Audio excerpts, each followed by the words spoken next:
Chaque jour, Charles et Carole vous présentent la leçon de l'école du sabbat.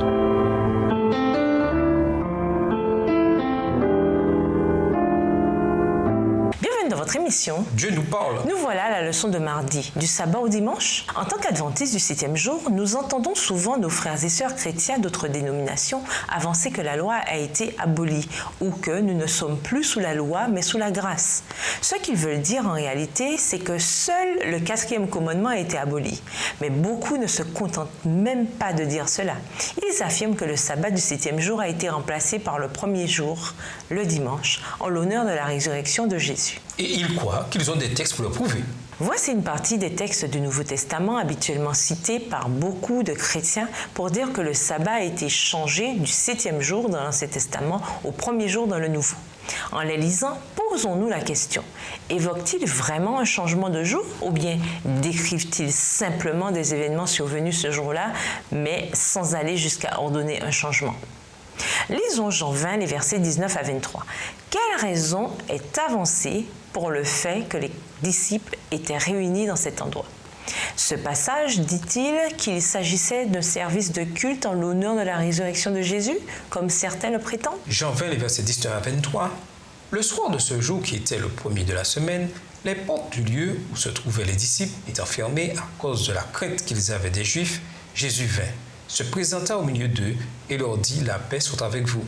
Et quand il eut dit cela, il leur montra ses mains et son côté. Les disciples furent dans la joie en voyant le Seigneur. Jésus leur dit de nouveau « La paix soit avec vous, comme le Père m'a envoyé, moi aussi je vous envoie ». Après ces paroles, il souffla sur eux et leur dit « Recevez le Saint-Esprit. Ceux à qui vous pardonnerez les péchés, ils leur seront pardonnés, et ceux à qui vous les retiendrez, ils leur seront retenus. » Lisons Acte 20, les versets 3 et 7.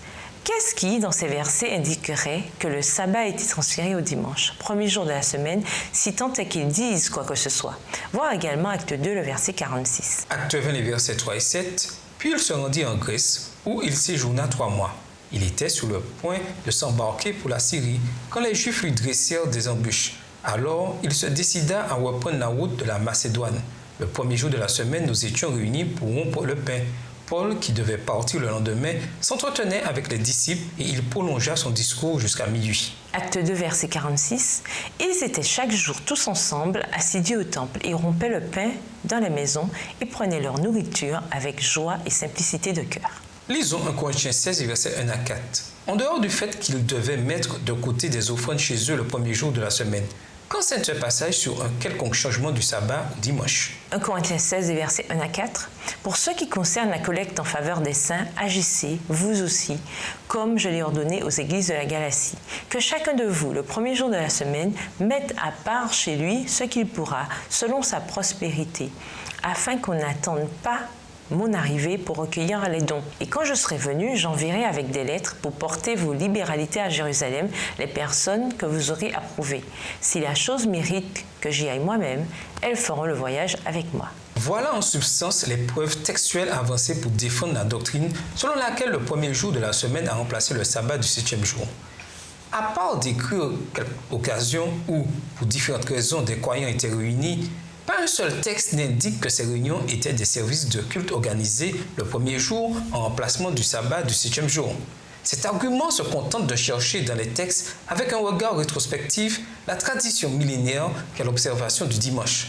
C'est prêter à ces versets un sens qu'ils n'ont jamais eu. Et nous vous laissons avec la réflexion du jour. La Bible montre clairement que Dieu intervient dans les affaires humaines. Aujourd'hui, de quelle façon voyez-vous l'intervention divine dans les affaires humaines, aussi bien mondialement qu'individuellement? Au revoir. Et à demain si je veux. Dieu nous parle.